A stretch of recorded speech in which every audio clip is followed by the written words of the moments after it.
ఈరోజైతే యోగి గాడి bike keys పోగొట్టేశాడు వాడు. హలో గైస్, ఈరోజు మ్యాటర్ ఏంటంటే ఆయుధ పూజ అని చెప్పేసి ఉన్న వెహికల్స్ అన్నీ రెడీ చేపిచ్చేసి పూజ చేద్దాం అనుకుంటే వీడేమో పొద్దున్నే కీస్ పోదెబ్బాడని చెప్పేసి షాక్ అయితే ఇచ్చాడు. ఇంకా మెకానిక్ షాప్కి తీసుకెళ్తే అతనేమో దాంట్లో ట్రబుల్స్ ఎక్కువ చెప్తున్నాడు కీస్ కంటే. ఇంకా చేసేదేం లేక ఇంటికి వచ్చేసి బైక్ వాష్ చేసేసి కార్ దగ్గరికి కూడా వెళ్ళిపోయాం. ఎందుకంటే దాన్ని కూడా రెడీ చేసి పూజ చేద్దామని చెప్పేసి. ఇంకా మా వాడి విషయానికి వస్తే దాన్ని ఎంతసేపు వెనక్కి ముందుకు అన్నాడు తప్ప బ్యాక్ అయితే తీసుకొని రాలేదు. ఇంకా చాలాసేపు కష్టపడిన తర్వాత మేమైతే ఒక వేలో పెట్టేసి పూజ చేసేసి ఫొటోస్ కూడా తీసేసాం. ఇంకా నాకు అర్థం కాని విషయం ఏంటంటే ఇంకో 2 డేస్లో మళ్ళీ హాస్టల్కి వెళ్ళాలన్నమాట.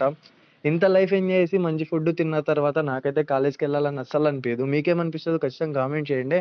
ఇంకా ఎన్ఫీల్డ్ విషయానికి వస్తే ఏ బైకు రాని ఫీల్ వస్తుంది అనమాట రాయల్ ఎన్ఫీల్డ్ తోలితే. ఇంకా చాలాసేపు రైడ్ చేసిన తర్వాత మేమైతే ఒక ప్లేస్కి వెళ్ళిపోయాం ఫొటోస్ దిగుదామని చెప్పేసి. మా వాడు మాత్రం చాలా ఎక్స్పెరిమెంట్లు చేస్తున్నాడు మంచి ఫొటోస్ రావడానికి. ఫైనల్ అవుట్పుట్ అయితే ఇలా వచ్చిందనమాట. మిగతా విషయాలు నెక్స్ట్ వీడియోలో మాట్లాడుకుందాం. Bye bye.